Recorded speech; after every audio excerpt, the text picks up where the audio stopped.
Ayan, pakita ko sa inyo yung sayawan dito sa amin. Pero di pa to pista. Ano pa lang to? Kasi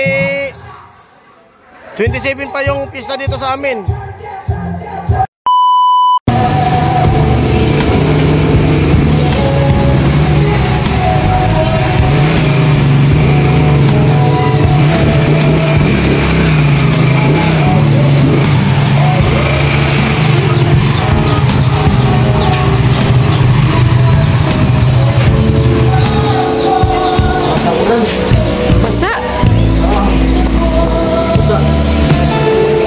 Kailangan mag-ambak-ambak lang na mamahala kasi malapit na yung pista, simula yung sayawan.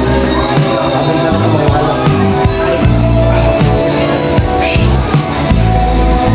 Basta, ulan talaga. Sige na. Sige na.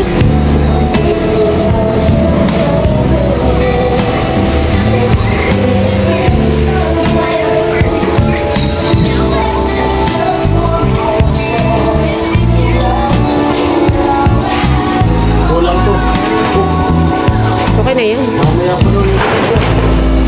Kung wala akong binibig, papahiramin pa ako na ng pera.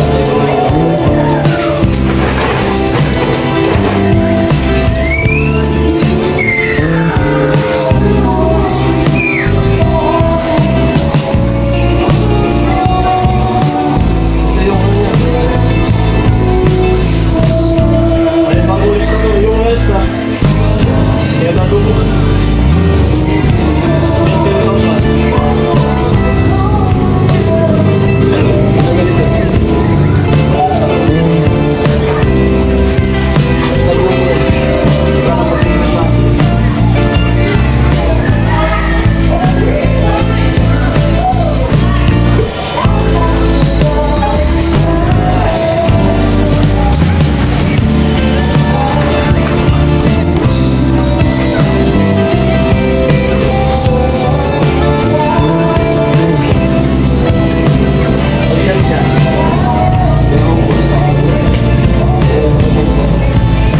Magkano yan?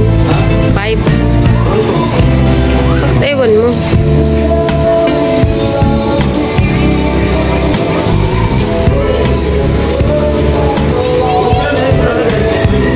Diyan mo muna. Oo, mamaya pagkano ko, mag-ayos muna ko. Ang grabe yung ulan dito sa Bicol. Ito mahirap sa tulad namin na nag-aangkat lang na kapag umulan kasi medyo mahina yung bintahan kasi mahina yung tao. Kumbaga kulang yung pupunta dito sa may sayawan. Yan. Pero okay lang kasi pwede naman siyang ibalik pag di naubos. Kaso sayang naman kasi isang taon lang sa isang beses lang sa isang taon yung talagang maganda yung kita. Marami na yan. Tansya ko niyan mga kulang-kulang 50 yung laman yan. Tapos ito pa grande 2, 4, 6, 8, 10, 12, 14, 16 pieces. Grande sa red horse. 8 red horse, 8 din na grande. Tapos wala tayong mga long neck. Pero mamaya pa daw. Oh, sa pista di na ako magagahol. Tulad nung mga nakaraang taon. Tapos yan, i-check niya yan. Kwintahin mo sabi ni Ate Noemi. Nagkakahalaga siya ng 13,000. Tapos yung nabenta namin kagabi, ibinigay ko na. Nag-advance ako ng 11,000.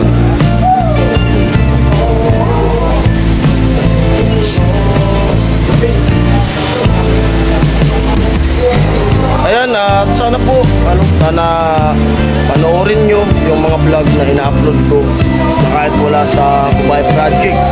Hayaan nyo pag matapos ko na yung inaasikaso rin namin na problema, babalik naman ako doon.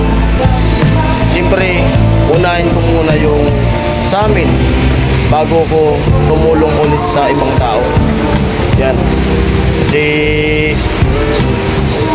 mali yung yung uunahin mo yung iba tapos yung pamilyang mapabayaan mo. Yun sa akin, yun ang sa akin. Kaya yun, tatapusin ko muna yung sa akin bago yung tumulong ako dun sa iba. Pero saan yung pagbabalik ko? Di ba, ma? Ma? Bibilang. Di ba? Babalik tayo doon. At pagka fiesta, paano? Patang Maynila, 16. 16. 16 yan. Di babalik natin yan. Oo.